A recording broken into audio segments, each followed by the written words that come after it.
Good evening, everybody. Welcome to Captive Audience. It's wonderful Wednesday once again, and I am happy to report that I am no longer solo. My wingman or wing woman, as it were, is back, and we're ready to fly. How Let's you doing, go. Leslie? I'm good. I'm good. I All right, all right. yeah, I'm kind of,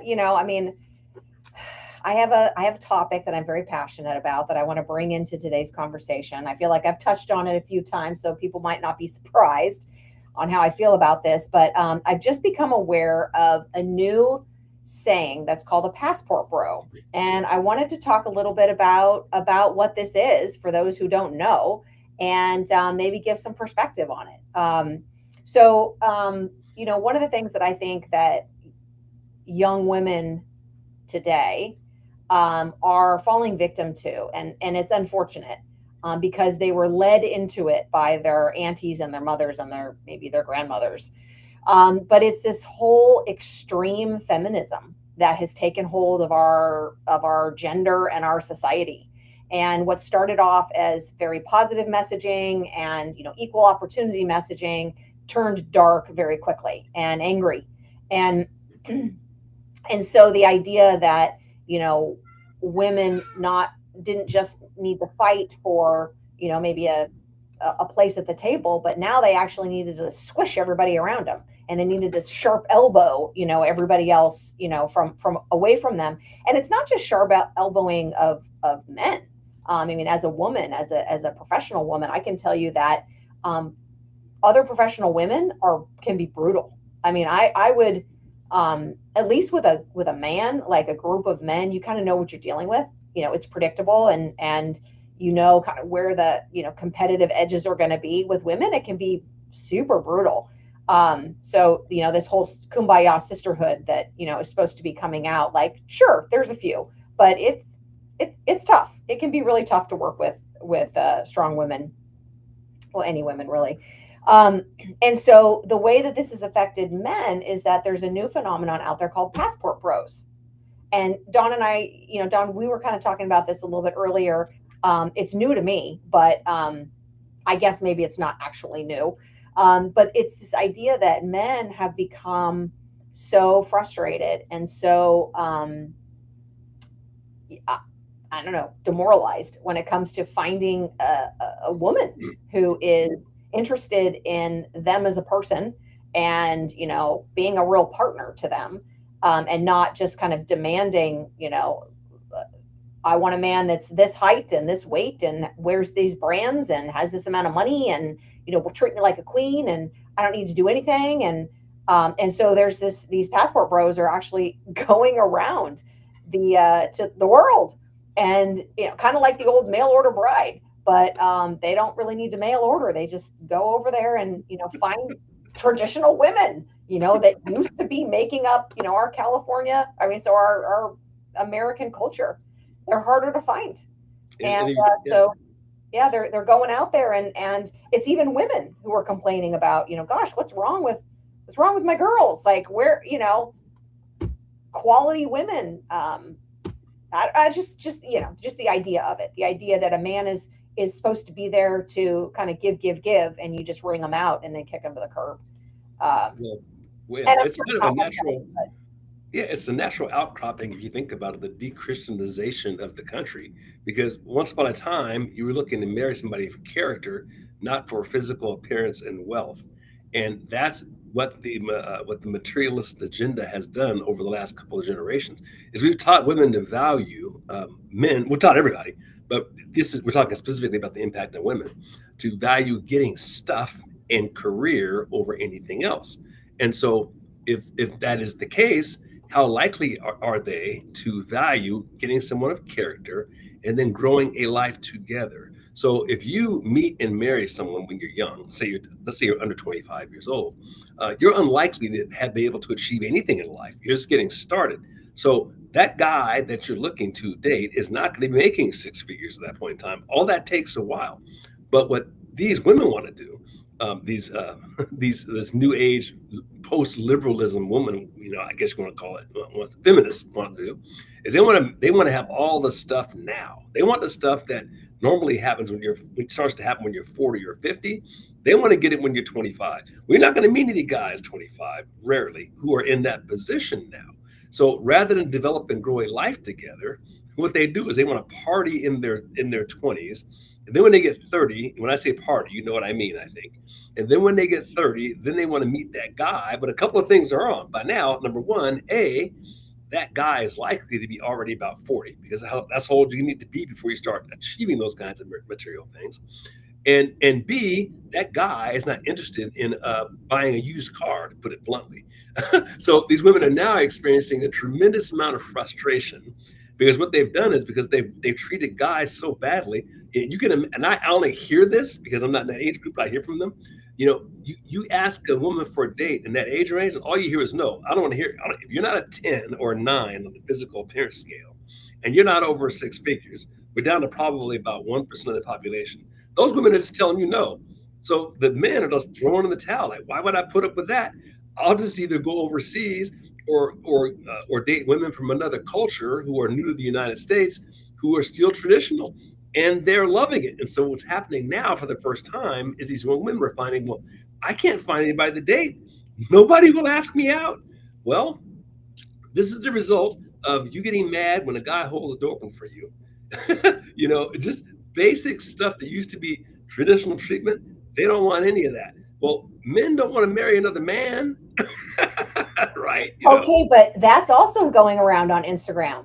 So that Okay. you've got these guys who were talking about, hey, look, I'm not gay, but Mhm, we could have two incomes and mhm, we could live in a fat house and we could have all sorts of toys and mhm, you don't owe me anything. I don't owe you anything. Let's get married so we get mhm, all the tax benefits.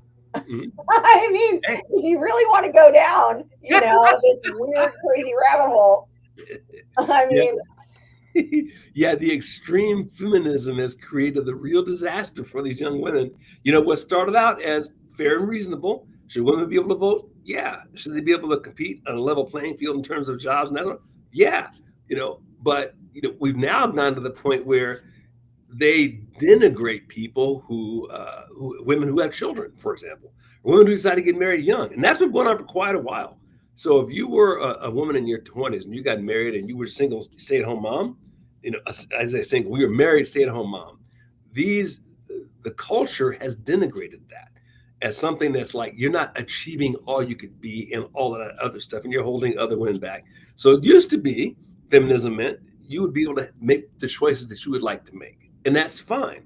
But now it's swung towards, well, you're a nobody if you choose to do that. And so this is the result. There are men who would like to or prefer to be the primary breadwinner, and they want to have a traditional wife, or at least a wife who's willing to make that her primary role, the raising of the children until such age as it makes sense to go out into the workforce. And the liberal establishment hates that. So what are you left with? You've created a situation for these poor young women where they can't find guys who will date them. It's interesting. yeah, I mean, I'm at an age where I have friends who are both career women as well as friends who spent their whole lives, as stay-at-home moms.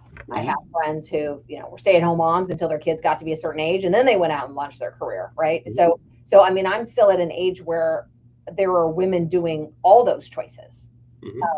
But I do hear kind of that younger voice out there that is just bitchy, angry, empty. Um, and it's too bad. It's sad. I mean, I have a son and I worry. I mean, I worry like where is he going to find a decent woman? I do think that it's kind of coming back though. I mean, you've got this new trend of the trad wife, and that it's like what's old is new. Um, Hmm. kind of on that same vein. Bodies are now what's old is new. So we've got not the Ozempic, and these other skinny drugs, right? Hmm. That are um, now we've got kind of the Kate Moss heroin chic that was like back in the 90s, right?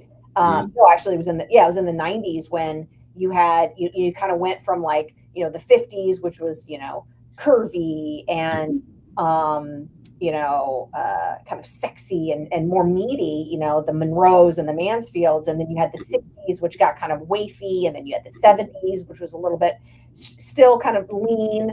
Twiggy. Remember Twiggy? Yeah, well, yeah, Twiggy was, I think, more of like the 60s, but right. the 70s, which was still pretty lean, but and then it started to get, in the 80s, which was more like, let's get physical, Jane Fonda and, Olivia Newton-John and Suzanne Summers, and people were tone.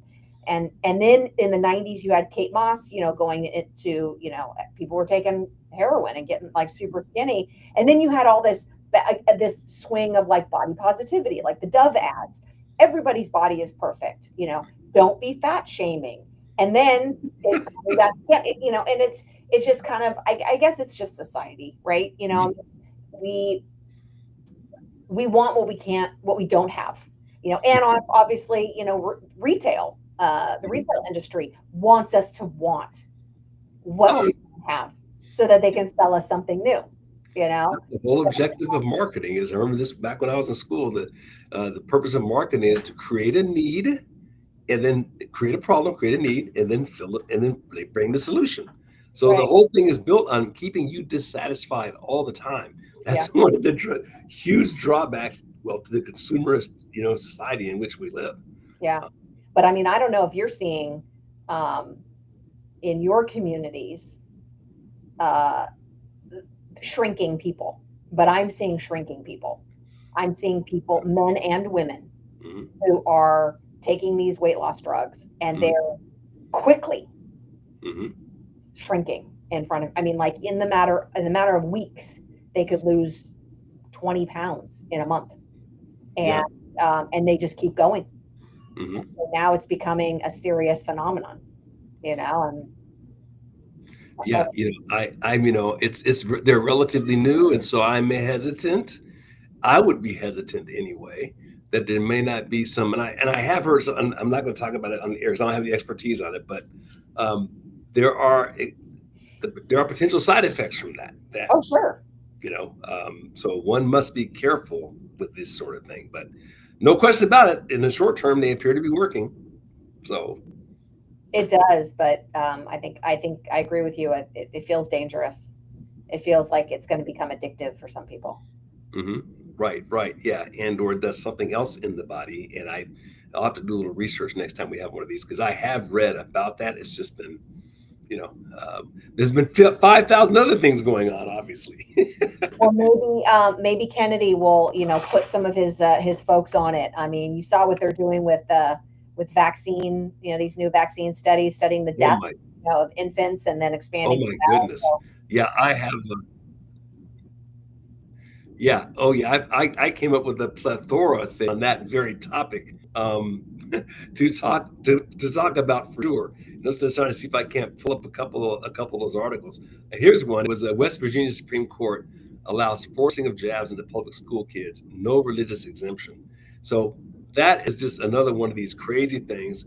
And I think that went to the Supreme Court, where it's being considered right now. But can you imagine? By the way, can you think of a more egregious assault on your personal freedom than for the government to tell you that I'm going to make your kid get something injected to them?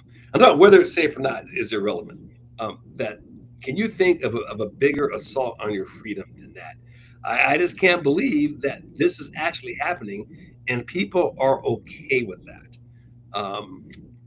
It's really insane. And yes, the FDA is finally looking at these things. In fact, I was going to post this one. FDA expands COVID vaccine inquiry to adult deaths. So these things are finally being looked at.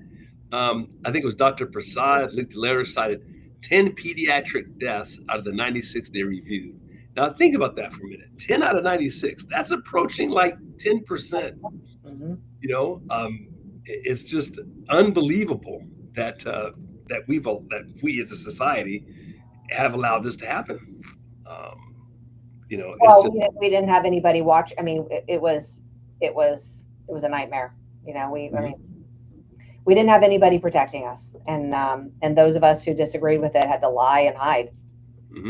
Oh, and the first sign should have been anytime they're out there shilling for legal immunity, that should, and I talked about this a little bit last week when you weren't here. That should be the first red light. There's no other product in the country that has immunity from being sued. Remember when Pinto back years ago and people rear-ended in the cars that blow up? So Mhm, they weren't immune. mhm. I think it was when Bayer Aspirin I think it was one of the aspirin companies or Tylenol. Tylenol. They weren't immune. Nobody's immune from anything except vaccines. Yeah, So, gun manufacturers are getting sued for lunatics, right, shooting their guns. right. There's no logic to it whatsoever. Yeah, Um, yeah, and it's crazy. And I don't know if you saw, did you see Coffee COVID? I think it was either yesterday or this morning where they spent time talking about this topic. yeah. Yeah, I thought one of the most interesting parts in there was about medical research. Now, this is real scary because I used to be in that field. So we're talking about the people who used to head the world's leading journals: British Medical Journal, Lancet, New England Journal of Medicine. These are like the three, what you might call the aircraft carriers, the Cadillacs of all research study outfits. And when you have the ex heads of those outfits basically saying they don't trust the data, Yeah. I mean, holy cow. And the manufacturers of Paxil, which is an antidepressant, I think they just paid out a $3 billion lawsuit over tampering with studies. I mean, and buried deep in the package insert of those, they say in there, these are all the what do you call it, serotonin reuptake inhibitors, what they're called. So Paxil, Prozac, I can't remember the other, Zoloft, those biggies. There is a very small percentage of people who go suicidal. Now, Yeah. remember, we're talking about people who already have depression. Yeah. The last thing you want to do is give this subset of people a drug that could cause them to be suicidal. Why is that not being talked about? Why isn't there at least a black label warning on the box, so that patients can be made or people can be made aware of that? And they buried all that stuff in these studies, Yeah. and it's finally starting to come out. So the bottom line is everybody should look with a jaundiced eye at the medical profession. Yeah. That's Yeah. For and sure. the drug profession for sure. Yeah. Yeah. Yeah. SSRIs are really hawked as being very, they really just are encouraging your body to do what your body should normally be doing. And, there's really no risk. And then once we kind of get you over that hump, honey, then, we can, take you off it. But the truth is that nobody will ever recommend that you go off of it. and Mhm. and instead it'll be, well, maybe if you're not having the same effect, you need to increase the doses a little bit, right? And Yeah. then if you want to go off it, oh, well, are you sure? I mean, nobody wants to take somebody off a drug. I mean, it's just not a thing. Well, So Well, it's a classic case of perverse incentives. You know, and I'll say this about the whole. In fact, I was going to do a write up on this. The whole health insurance industry is that way. So, does the physician or the medical establishment or the insurance companies benefit when you're well? right, Well, the drug companies sure as hell don't benefit when you're well because you're not. So there's no incentive now other than doing the right thing, right, which because we've killed the morality in this country, 20 or 30 years ago, the right thing was enough. It's not enough now. yeah, And the incentives are aligned with doing things that don't help you when you go into an office. I remember a physician telling me this 30 years as a cardiologist is like, where's the incentive? Now, he's not saying he does this, but he's just saying, he was just being blunt. Where's the incentive in me promoting diet and nutrition? I don't get any, increased pay for that. In fact, I end up spending more time on it when in fact most people aren't going to do what I say anyway. But it's much better for me to do a $40,000 triple bypass. hmm That's how I get paid. hmm It's much easier to write them a drug that doesn't hmm take time out of my office. And people want the quick solution, which is not really a solution, right? It is covering up symptoms. So the thing that would change their health, and this is probably true the vast majority of the time, is we talk about it all day long, diet and exercise, hmm but they don't, and most of these physicians aren't even trained in it. Well, see, So, I think that's a lot of it too, is that, I used to go to a naturopath, and mhm, I would have extensive blood panels done mhm, every, I don't know, a couple times a year. And I would take all of my results to my GP. Hmm. so that she knew everything that was going on with my body. And she was like, Leslie, I don't even know what this stuff is. I Yeah. can't tell you what marker you should be hitting in Hmm. all of these different categories. Hmm. And so, you're kind of just left to, I mean, again, it's great to have a naturopath and Hmm. nutritionist and all of those people. And of course, it's even better if you can skill up yourself so that you can become, a better advocate and Hmm. I guess a better physician for yourself. But gosh, it would be nice if our physicians understood health and nutrition and um, That's not how they're trained. I mean, when I used to sell, it sounds bad to say this, when I used to sell drugs. When I used to, when I used to deal drugs, you call it, and it began to gradually dawn on me back then that, hey, these guys are no different than the drug dealers on the corner. They're educated and they're selling a legal product, but basically they're shills for the pharmaceutical industry. All that are training is basically how to get drugs and pills. It's not how to get you well, and all drugs and pills do are mask symptoms. yeah, So they're not trained to do that. They don't really know it. They take like maybe one class in nutrition their entire 16 yeah, years of education or whatever. yeah, So they don't even know how to do it. And then you stop back and realize this. And I went to an insurance commissioner. This is years ago. I saw a talk from an insurance commissioner in the state of Washington. He's talking about healthcare. What other insurance works this way? So, are we worried about the price of our life insurance? Nope. You hear everybody complaining about the price of their car insurance? Nope. You hear everybody talking about the price of their fire insurance? All of those things are really inexpensive because it's a fair and open competition amongst the providers, and so the prices are low. The quality is good, and the reason why health insurance is different is because you got a ton of government interference. There is no competition across state lines. So all of these things are monopolies. And at the end of the day, it's not about helping you to have better health. It's not even insurance.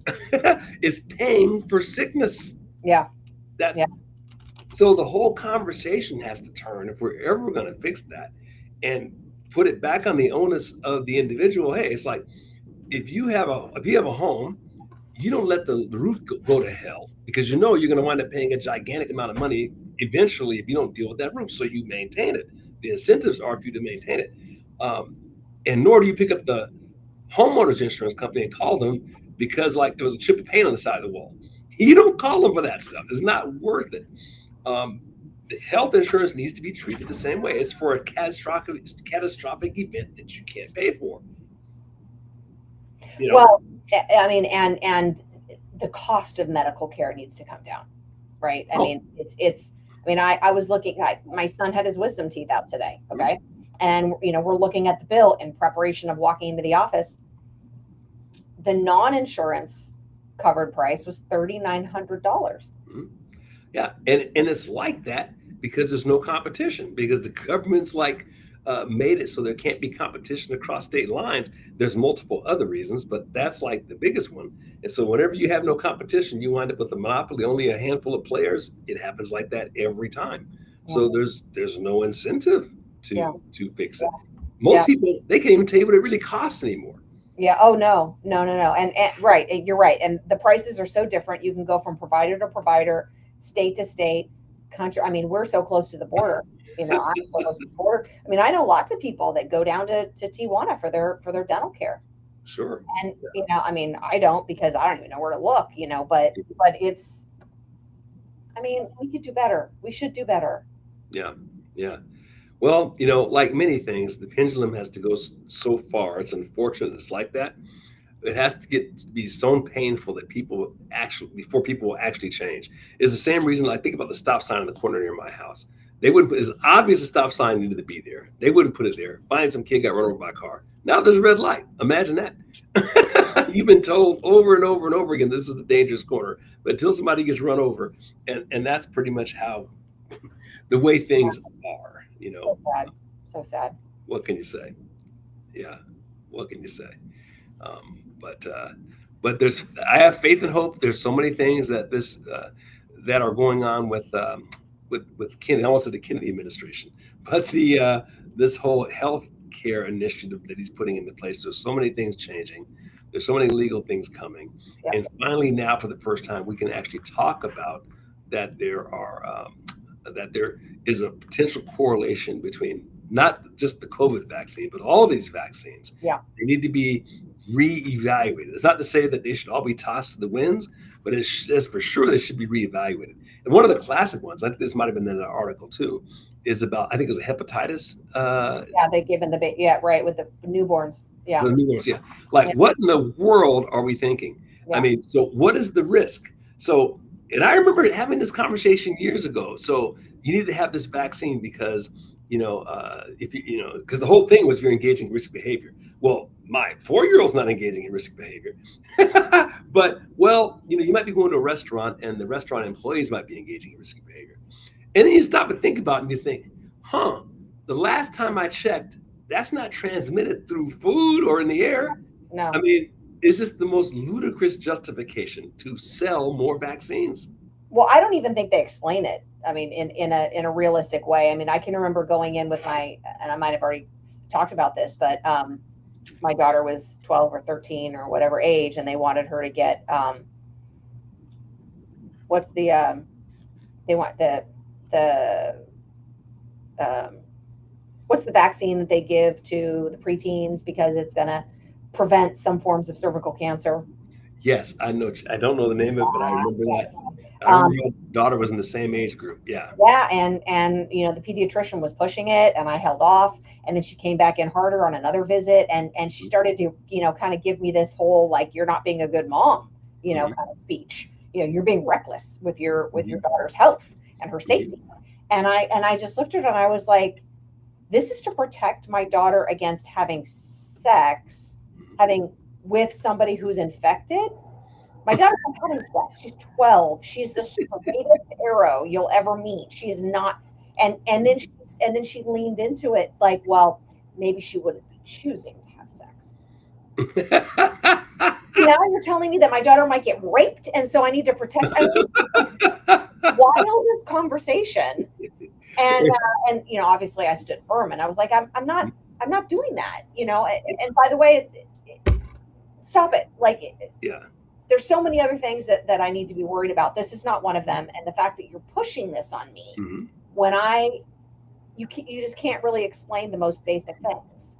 And that's another thing that's changed. Do you remember 20, 30 years? Can you imagine a doctor having that conversation with your mother 20 or 30 years ago? They weren't doing this stuff. They become shills. They become so infected by this left-wing propaganda that they're pushing stuff they don't even know about. Yeah. I've heard people tell me that same thing with their doctors with the COVID vaccine. And like just keep coming and coming and coming. I had a little bit of that with a doctor over this is the only personal one I had running with that was a doctor trying to do that with me with cholesterol drugs. And I used to sell them. So I know the science behind them. And I think what it was they had changed the standards so that the level of HDL needed to be the studies showed that your HDL needed to be higher than it was back in the day. So suddenly where I didn't need a statin before, now I suddenly need a statin. And I was told, I know how this works. So the pharma industry just paid off those Yep, the legislative organizations, and now they're recommending this so they can make more money. No, not doing it. Yeah. And she was so frustrated with me. It's like, you're. By the way, and as a doctor, they're not gods. They are making recommendations to me in the same way that a lawyer would, or an accountant would, or a mechanic. It's my body. Exactly. It's my Let's move on. Next topic. Yeah. Well, like, no, I'm not taking that advice. Okay, you're my investment advisor. You want me to invest my money here? I'm going to say no. What's our next topic? Let's we have to have that kind of relationship, right? Where you give advice and I say, yes, that's great. Let's do it. Or no, I don't. I think we should rethink that. And it's not that I completely submit to you. Well, yeah. If you're impugning my character, by the way, it's time for me to find another professional. Yeah. I mean that's like outrageous, and then there's this superiority thing. Oh, you're just like a dumb boob, and I'm a doctor and I know everything. I don't think so. Yeah. And that goes to this somewhere in our society over the last 30 years, we've come to this over reliance on experts, like they know something that you don't know. No, they know their own little area of the world, and that's about it. And oftentimes it's even narrower than we think it is. And what I said to one of them with regard to this whole statin thing, well, show me the when you start speaking their language, by the way, you get them every time. Yeah. So what's the relative risk of me taking a statin versus not taking a statin? Most of the time they can't tell you this stuff. But if they went and looked at the data, it probably winds up that you live an extra 20 minutes or something. Right. So I'm gonna pay all this money out the door and jump through all these hoops so I can live an extra 15 Yeah. minutes. Yeah. I'll get rid of the statin and eat the ice Yeah. cream. Right. And that's if all the risks don't take you. Right. I mean, Oh, exactly. bleeding from the eyes and Mhm. other orifices and Right. whatever. I drive through Portland once a month. I blow that risk out of the water every time I drive through Portland. Yeah. So yeah, it's unbelievable. Yeah. Well, Yep. Yep. Yep. All right. What else you got, John? I had this, I think I want to speak to this just for a minute, so bear with me a little bit. And this is on the outrageous price of cars. Now, I don't know if you've noticed this, and then I saw a write up on this somewhere, and I can't remember where I saw it. But let me just start with this. So, if you remember when we were young, you can go buy a junker car for probably 2 or 3 thousand bucks, maybe less, and you had your wheels. You could take the gal on a date. You can go to the movies. You can go to the game. Right? You had your wheels. You busted your butt at the job at McDonald's, and you worked there for maybe 40 or 50 hours, and voila, you could afford a car. Right? Now, because of all of these crazy regulations, car prices are through the moon. I read somewhere where the average price of a new car is like 50 grand. Oh 50 yeah, grand. yeah, it is. Have Like, you seen the price of trucks? Have you seen the price of trucks, Don? I've heard it's even more. It's like 70 grand for a truck. That is like insane. And I hear they're talking about like 10, 12 year like loans and this kind of stuff. 84 months, like 100 months. I mean, you can get a rider on your mortgage, apparently. It's absolutely insane. And one of the things that I think is really cool about this administration is they're finally doing something about it. Now, I'm not sure if you've read about this, but Trump has announced the rollback on the Biden era fuel efficiency, and this has been going on for a long time. Yeah. This is one of the coolest things ever. So one of the ways that the communists left, one of their strategies to take this back further, is to make it difficult for you to move around. Now, a lot of people don't realize this, but I remember back in grade school when I first learned about the Soviet Union. One of the things I found most fascinating about it was you couldn't go to the city you wanted to go to. You couldn't go to the town you wanted to go to without getting permission of the local commissar before you go anywhere. And I thought to myself, I can't imagine living in a place like that. My dad, we hop in the car, we go to California. We hop in the car, we go to Idaho. We hop in the car, we go to Seattle. We go to St. Louis. We drive everywhere, right? To have to get permission. I mean, how insulting is that as a grown person? But the left wants to do that here. And the reason they want to do that is because it's not just about keeping you from moving around, but when you move around, your ideas move around with you. Yeah. That's what they don't want, is your ideas to travel. That was the biggest reason they did that in the Soviet Union. And that's one of the biggest reasons they're trying to do it here. And the way you do that, a number of ways, there's a lot of tactics, but one of the first tactics is you make it so expensive that you can't move around. So you make it so that cars are so now they hide behind the Green New Deal stuff as their rationale. Oh, if we don't do this, then the world's going to come to an end, which we all know is BS. But that's what they hide behind. They can't tell you their real reason, which is to keep you from moving around so they can enslave you, so your ideas can't travel. So that's one of the things. Mm. In places like Portland, where they perfected it, they're trying to make the roads so that you can't move around. So there hasn't been a single lane of freeway added in Portland since 1985. Get your head around that. A city the size of Portland, they haven't had a single new freeway or lane of traffic added since 1985. This has got to be the biggest mid-level size city in the United States where there's only one east-west freeway. One. I mean, get your head around that. And there's only two north-south freeways in the entire city. And this city is divided by two rivers on top of that. So I have to tell you how difficult it is at rush hour to move around Portland. That's all on purpose, to force you out of the car so I can control your ability to move around. They're also putting in all kinds of bike lanes. They can create this nice little 15-minute city, right? So all of these strategies come together They want to have toll lanes so they can make it even more expensive to get around. They want to build a toll. They want to have a toll so you can't cross into Washington State without paying, right? So you can't escape that. You can't escape back and forth across the states. These are all of the things that they're looking to impose here, and that's a forerunner of what they'll do in other places. I'm oftentimes shocked that Washington and California haven't jumped on more with this eliminate your ability to move around deal. But that's what they're doing in Portland, which is one of the reasons why I think it's the forefront of the communist cities of all the cities in the United States. You Wow. think about LA, how many freeways you got crisscrossing that place? You've got the 10, you got the 5, you got the 405, the 710, 91, 65. You can tell I used to live there. Yeah. But there's freeways everywhere. Imagine LA with 2 freeways. Can you imagine what it would be like? And then throw a couple of rivers through. I think people would just opt out. They just wouldn't go anywhere. Yeah, that's the point. That's the objective. But because I mean, even with all the freeways that we have in LA, and it's it's still gridlock all the time. Yeah, yeah. Well, here, this is what they're trying to do quite successfully. They spent some, I can't remember how many millions it was. There's like 11 bridges that there's a river, the Willamette, separates Portland from east to west. There's 11 beautiful old bridges that cross, and they are absolutely gorgeous that cross. Well, there's a couple of ugly ones, but most of them are beautiful that cross the river. Instead of building another one that could take cars, they spent a fortune. Remember, the state's broke, by the way. They spent a fortune and built a pedestrian-only bridge. And it's beautiful. Don't get me wrong, and it connects OHSU, which is the research institution up on the hill. They call it Pill Hill, which I think is funny because that's exactly what it is. It's a drug hill. But so you got this beautiful footbridge. Only buses are the only vehicles that are allowed to cross it, or pedestrians, or people on bicycles. And they also built this beautiful tram, so you don't have to get on the road to go up to the OHSU because it's a really difficult drive to get up there during traffic. So they built this multi-million-dollar. I mean, this costs a fortune. This tram that goes up there. Now, here's the thing.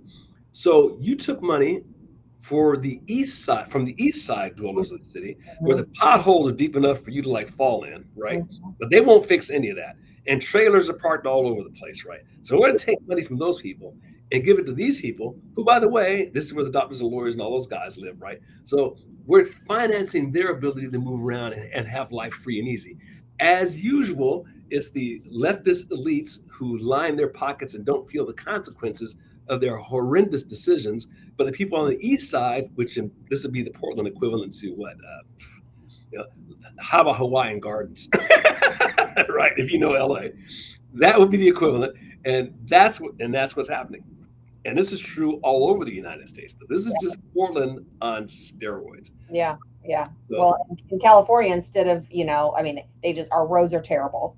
I actually hit a pothole 2 weeks ago. I'm out $650, and I'm in conversations with the city of Oceanside, who's like evaluating. They have 45 days to evaluate. Like it's like. yeah. Anyway, but whatever. I mean, fortunately, I mean, the point is like, nobody's cutting back on my taxes. Nobody's apologizing to me for the condition of, I mean, for goodness sakes, like we have the best weather in the world in California, or at least Southern California. Mm-hmm. We have no excuse for crummy roads. I mean, if this was Michigan, if this was Phoenix, right? We're 2 extreme examples. Okay, I could see there might be some like damage in the asphalt. It's like,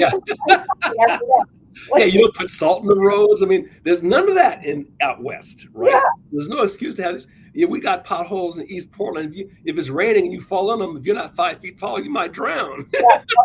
Yeah. I mean, yeah. And just a point, I see here, Karen made this comment about driving to Wilsonville. So Wilsonville is a suburb south of Portland, right? So the equivalent of if you live in San Diego, maybe you like going to Oceanside, right? And you can get a freeway, and from Vancouver, that's should be about a 40-minute drive. I drove it the other day in the middle of the night because I was going to like 40 minutes. You drive that thing during rush hour here, heaven help you, right? It's like a nightmare. And here's the crack up about it. So the one freeway, one of the 2 freeways that lines the city north to south, they built this beautiful bike path, right? So if you wanted to ride bike and you were super fit and healthy, didn't mind riding in the rain 6 months a year, because that's what you're going to do here, right? And back in the day, and I do ride a lot of bikes. This is somebody who's a cyclist. I've probably ridden a bike over 100,000 miles in the last 20 years. I mean, I'm a cyclist. That bike path You better have like a couple of knives, a couple of six shooters, right? Because the thing is lined with like homeless camps, right? And people sleeping on there and fentanyl addicts walking around. And I think a couple of years ago, there were several women who got beat up on there, raped, beat up the whole 9 yards on that path. It's too bad. Back in the 80s, it was gorgeous. I've ridden that thing back in the 80s. I've not touched it since. So even though you build this beautiful bike path, it's unusable even if you wanted to, unless you're riding with, 5 or 6 of your biggest male friends, 33rd. Yeah. because Something. they want to enforce the law, which is, of course, yet another thing that the left does on purpose, Yeah. because they Right. want to destroy livability for the middle class. That's Yeah. just part of the strategy. Yeah. Wow. Uh, but yeah, here you go. So the Biden administration, 50 miles per gallon is what their standard was going to be by the year 2031. Now, in order to hit that target, car prices have to be through the friggin' roof. And then the reason why truck prices are so expensive is because one way to get around it is to buy a truck. Well, now truck prices are through the roof because of all the junk they add on to make a truck more efficient. So it's just that's, and then of course, this is another great thing that comes out of this policy change. The car manufacturers basically follow the laws that happen in California because Right. the size of the market is so huge. Well, Right. he just cut the legs out from under that. So the car manufacturers are thrilled because we don't have to build things to the California standard now. We can build it so the other 49 states can buy a car. Yep. This is huge. Yeah. Yeah. No, I agree. I think it's going to, yeah, it's going to be very, very interesting. Yeah. Yeah. So that's my big car thing. And what could be more symbolic of freedom than the ability to get in a car? We're not Europe. And one of the things the left wants so bad, they worship Europe. They love Europe. They want everything to be like Europe here. But guess what? We got states the size of countries over there. I mean, I think there's like, 90 million people in France? Well, France is the same size as Texas. Texas has only got like 30 million. We got lots and lots of open space. So we're not going to hop on a tram, and go across the country. Now, California tried to build one from LA to Vegas. Seems to have come across a few problems, if I understand. Well, they built like 5 miles of it at the cost of like 30 billion or something. You can't get a more classic example of left-wing boondoggle than that. Yeah. Well, in Europe, I mean, their whole, I mean, just everything, their cities are built in order to support public transportation. We're not. So yes, it would be great if we had this amazing metro system or interstate train system. Of course, that would be wonderful, but we just don't. And I don't think people are going to give up their cars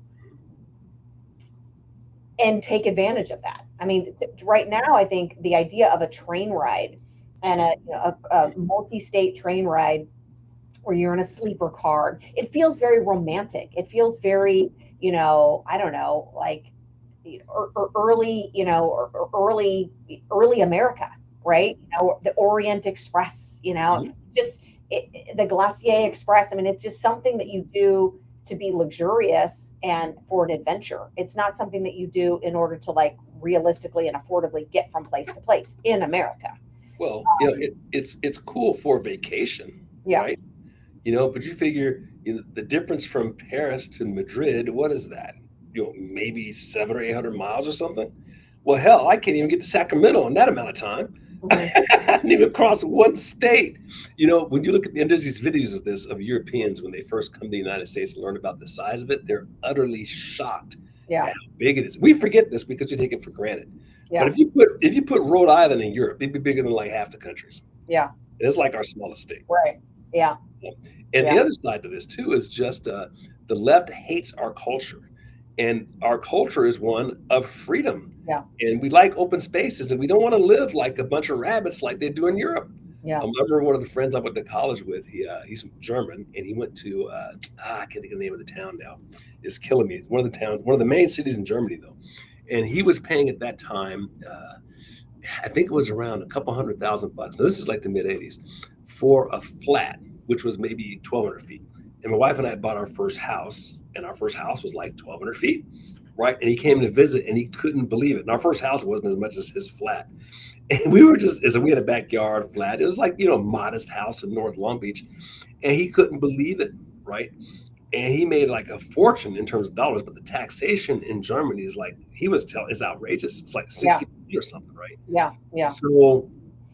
So it's, Americans don't want to live like rabbits either. And the left hates that. They want to change everything about America. And that's another one of the things they hate is your freedom to just go and come as you please. Right. That's one of the reasons why they hate the car. Yeah. They want to change the culture. Yeah. I was at a Christmas tea last Friday night, and our guest speaker actually wasn't able to attend because she was stuck in traffic that had been shut down and diverted for about 6 hours that day because there was a jumper on one of the overpasses. And I was like, are you, like, people were stuck for hours in this traffic. And all I could think of is how un-American that is. How can you tell me I have to stay in my car or stay in a place, stay in a freeway, or it's going to take me 2 hours in order to divert? Like, what if I have small children at home? What if I'm on my way to pick them up from school? What if I have a medical emergency? What if I have to pee, which happens like every 30 minutes? Like, I'm sorry. I don't play. I am out. I am out. Well, as a left would say, it's not about you, though. They don't care about you, the individual.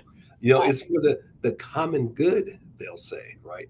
And by the way, in a lot of these big cities, you just go outside, nobody would notice. I would have been opening the car door and squatting right next to the neighbor who sees. But it was like, why am I the only one getting upset about this? And I'm not. I'm at the beach. Like, I'm not stuck in traffic. I mean,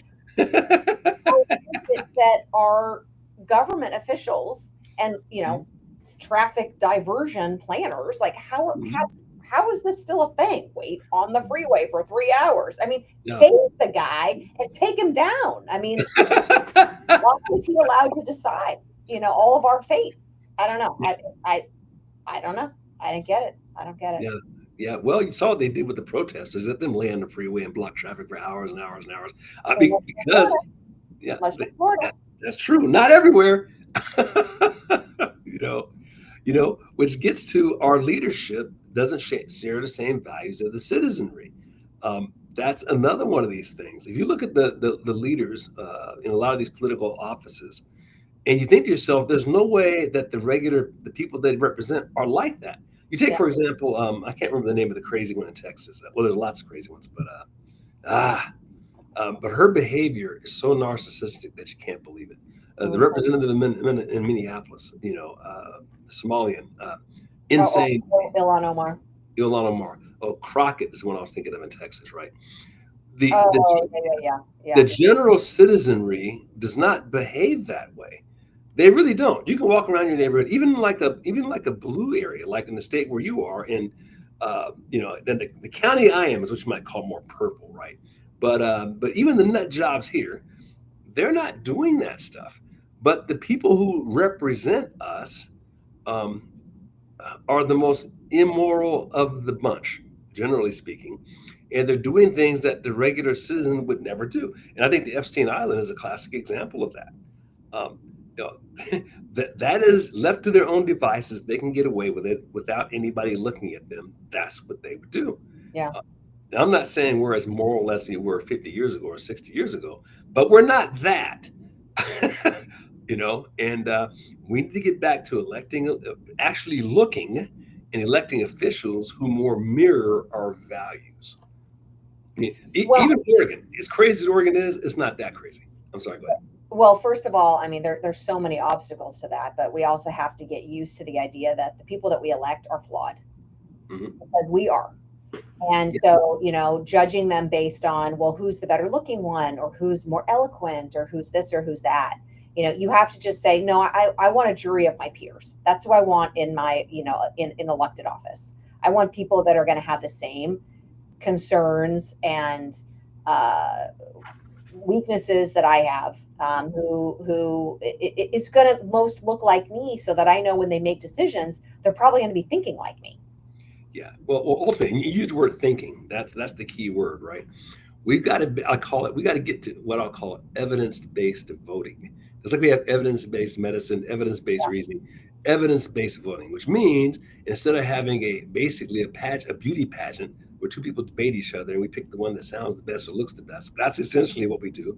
There's no information sharing going on at these debates other than each other calling each other names. For Yeah. the most part, that's what you get. It would make much better sense to have the candidates basically say, here are what I think the five most important issues are for insert your geography here. And here's what I intend to do to fix those problems. But the other person not even in the room, right? And then the other guy gets up or gal and says the same thing. Here's the five most important. Here's what I intend to do to fix about them. And then you vote based on the objective criteria you see in front of you. I mean, that is now it's not going to be perfect, but it's a heck of a lot better than what we see now. You will oftentimes, I'm not sure if you've seen these men on the streets, well, they'll meet somebody on the streets and say, "This here's a candidate who believes these things for that candidate," and they'll say, "Yes, I'm all over it," and then they'll say the name of the candidate. I wouldn't do that because they got that built-in bias, right? But if they and a certain percentage of people would behave that way, but a large number of people would be much more likely to respond to objective evidence. And pretty much, and I'm talking about local politics now. In every geography, there are local politics that people really care about if they knew about that personally affect them. Yeah. And the format was structured that way, and you spoke to those things, and then you would hold those people accountable because 3 or 4 years later, whatever the next election is, you said you were going to do these things. You said you were going to do A, B, C, and D. We only did E, F, G, and H. Well, I'm going to look at this other guy now. Yeah, but people don't have the memory for that. They don't remember. They don't. They just say, oh yeah, I remember that guy. Oh yeah, that person had a lot of really good things to say. I'm gonna. Oh, they're probably doing a good job. Let's just vote them in again. Yeah. and I'm not suggesting anything near, but it's not going to be anywhere near perfection. We have to move towards that. All we got to do is move the needle a little bit. Remember, if you take a look at popular vote, people will say Trump won on a landslide or whatever it was. It wasn't really that many. I'm talking across the entire country. It wasn't that many. It really isn't. So you only have to move the needle a little bit. I mean, it's considered an electoral landslide, for example, if you get 54 and the other person gets like 47 or something. That's not that much. Hmm. Hmm. And so I think you have to think about incremental wins, is the way you go about this. If you get 60% of the issue, that is like huge. It doesn't feel like it to me. I still have to get used to that. That's huge. I mean, one of the reasons why Trump is beating the brains out of the Democratic Party right now is because they're doubling down on 80-20 issues. I know. It's so stupid. I love it. 80% of the public is not going to go for chopping people's children up. I mean, it's just not, you got a lot more. You're not going to win that, right? Or defending cartel boats. Right. Or defend. Yeah. So that's the reason why they're getting slaughtered. But if they ever get some common sense, get a person who's moderate, if you will, who starts making arguments on the 60-40 issues or the 55-45 issues, like we used to do, then they would have a shot. But until they do that, and I hope they keep doing what they're doing, by the way, I mean, rakes. Yeah. we do need two parties. I mean, we don't want to see this go on ad nauseum. We need a real two-party system again, where both parties cared about the country. I guess is what I'm saying. I'm not by any means saying the Republican Party is perfect. We got a bunch of people here who are the Rhino crowd too, but not aggressively hating America like the Democrat Party does. Yeah, I agree. It's I think that the Republican Party has really been split by. I mean, we're just as guilty of being in the deep state, and being warmongers and selling out voters and being corrupt, right? I mean, we're humans, so we're going to get caught up in all that ick, regardless. But I do think that we do have morality on our side. And, well, And I've always maintained that if you think about it, so in this country, the third party just doesn't do well. Historically, it just doesn't do well. I mean, we tried the third party back in the 20s, did it again with, I can't remember the guy's name, and in the 80s, Ross Ross Perot. I mean, this is Theodore Roosevelt ran as a third party candidate once after he was out of office. We don't do that. But what's happened is with Trump, for example, he was not a Republican. They hated his guts, if you remember. He took over the Republican Party. He took it away from them. So I think the same thing is going to happen to the Democrat Party. Either they're going to have to go away, like the Whigs, or they're going to have a Trump equivalent on their side who brings them back to the moderate party they once were. I'll call it the JFK wing of the Democrat Party. Well, they had that opportunity with RFK, and they rejected him. That is Maybe maybe they'll come around. I hope they don't, but maybe they will. Well, well, I think Shapiro in Pennsylvania might have been that guy. Unfortunately, he's Jewish though, and they hate Jews. That by their behavior, I would have to think, right? Why would you not nominate that guy? By the way, I mean Kamala Harris versus him. But well, we know why. And maybe one of these days he'll wake up and switch parties too. They don't like you. Mm-hmm. Mm-hmm. Yeah. Well, I pretty miss. I had to bring up this one thing because I just wanted to see if you've noticed this in California because I've noticed it here. Okay. Our traffic has decreased dramatically. And those of you from in the Oregon, Washington area in the commentary, I'd love to hear your commentary on this. My wife and I have driven to Eugene a couple of times. I don't go to Portland very often, but to get to Eugene, you have to go through Portland from here. And the traffic's been like, no, I haven't had to touch the brakes. And this is like at all hours of the day. I was like shocked. Now, I don't have a ton of data points, but that's like the third or fourth time I've gone through there in the last month. And it's really light. And I'm attributed to a couple of things. Number one, the businesses that have fled Portland. Number two, there could be a component that work from home. Number three, a number of people have, again, I'm not saying necessarily fled Oregon, although the data would suggest that, but it fled Multnomah County, which is the liberal county. That's our equivalent to LA County. And then the fourth, I think a bunch of immigrants have taken themselves a picture. Yep, I think that's happened because I mean, it's amazing how much lighter it's been. Yeah. Have you experienced any of that down in San Diego? I have not noticed that, but I have a pretty predictable commute. And I also, I have not. So I don't, but I mean, yeah, no. Mm-mm. Well, now that I say this, just check it out. Because you can certainly see it around here, and I'm guessing that's it. And there's been reports of people in construction trades and businesses like that suddenly they're getting more business because they're not being undercut by people who hire illegals. So people who are having trouble getting business, now they're getting calls. Now their work is backing up. This is Americans running companies where they're hiring, what do you call it? Naturalized citizens or people who immigrated legally. And their business is suddenly like exploding. So it takes a while for all of that stuff to show up in statistics and data, but just going anecdotally, just looking around. I also went to the grocery store the other day and like, I do all the grocery shopping here and I'm like, ooh, that felt pretty good. Like feels lower. That's the first time it's felt lower in a long time. I have felt maybe it's too early in the shopping season, but I have felt like the shopping malls and even the grocery stores have not been as packed as they had been in one. Now, grocery prices are still really high for us here in California, really high. Gas, of course, is still really high. But I mean, I was at the gym yesterday, and they were talking about Christmas shopping, and one of the guys was like, "Yeah, I spent $800 the other day, and I just got a couple more days to go, of shopping days." And I was like, he's only got 2 kids, so I don't know. People are spending. Yeah, nationally, people are still spending. So we'll see what happens in terms of retail data after Christmas. What do they have left? What comes back is, all of that, has to factor in. But interesting stuff. Yeah. So I was going to say, Karen, the time of day when I was driving to Portland real quick, that was one time was like around 2:00 in the afternoon, which is usually crazy busy. It wasn't like the height of rush hour, like 5:00. One of them was like at 2:00. The other one was like around 6:00 though. I mean, it was like shocking. So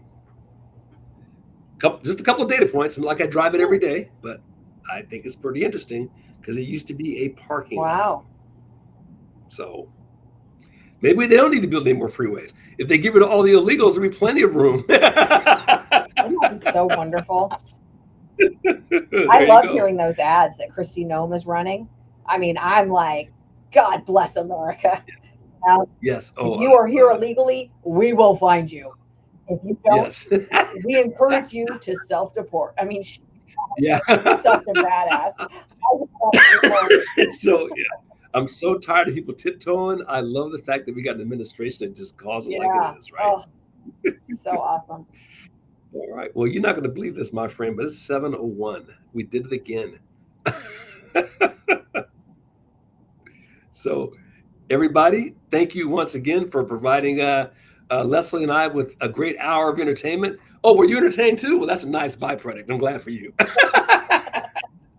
But really, we enjoy so much having these conversations with each other and hopefully elevating and enlightening your game as you go out into the community and root for the best country in God's green earth and the best country that ever was and ever will be. And thank you so much for your participation. And Leslie, final God thoughts? bless America. God bless America. I love it. Hey, good night, everybody. We'll see you Okay, soon. good night. Good night. All right, Leslie, that was a lot of fun, as always.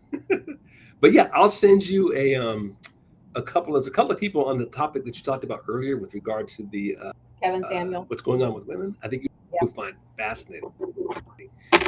Kevin Samuels is one, a young woman who talks on the subject. I just have to think of her name. Well, you won't agree with everything she says, by the way, nor Kevin. And Kevin's a little vulgar sometimes, just as a heads up. But the content is really thoughtful and it's very good. So when I find it, I'll shoot you an email. Awesome. Thanks. All right. All right. Well, you take care. It's always great to see you and welcome back.